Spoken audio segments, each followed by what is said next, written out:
It's important that we expose all of our students to the diversity around us. We live in a multicultural world. Gone are the boundaries that used to divide us and used to separate us with the age of technology. The national boundaries in getting jobs and interacting with people from around the world has changed. It's part of our social construct that we prepare all of our students to be global citizens. And one of that is for them to be understanding and appreciative of those who are different and understand how, though we may look different or sound different, we're actually more the same than we want to believe, or we may believe. Keeping a sense of who they are and understanding their culture that they bring into the classroom allows our students to make a connection with the teacher and make a connection with the school, and they realize that their story is being honored.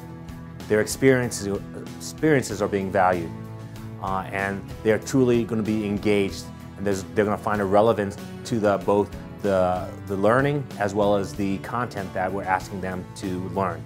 And so it's important that we keep in mind where our students are coming from in order to know where they're going. Oftentimes we think students who have educational challenges may not have the background knowledge to be successful in our schools. By understanding what our students bring into the classrooms and how prepared they are, it'll allow us as instructors and teachers to focus on what is necessary to keep that success going. And one of the ways is making that connection with their history, with their understandings and the strengths that they bring into the classroom. Whenever we are able to tap into what they already know or what they already experience, we are able to sort of draw on that active learning and active knowledge that they possess.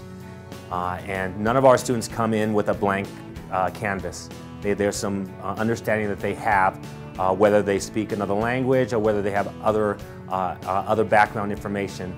And as an educator, whenever we can tap into that prior knowledge, that active learning, that previous understanding, it'll help us make those connections, even if there's a language barrier. I think one of the challenges for our teachers is, and it's just natural, everything that we understand is through our own lens, through our own frame of reference. And if you're not accustomed to asking or seeking out multiple lenses, it's very easy to use your own personal lens to understand others, understand other circumstances.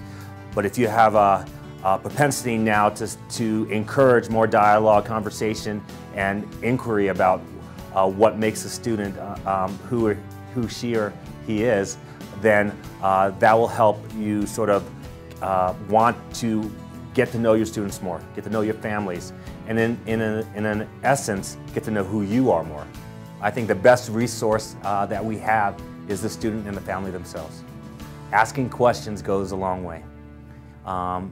And that willingness to ask questions and inquire with the family and the student builds that relationship, builds that trust. And although there may be a language barrier, there are many ways to traverse that barrier. And again, taking the time to do that early on will maximize the educational opportunities for our students.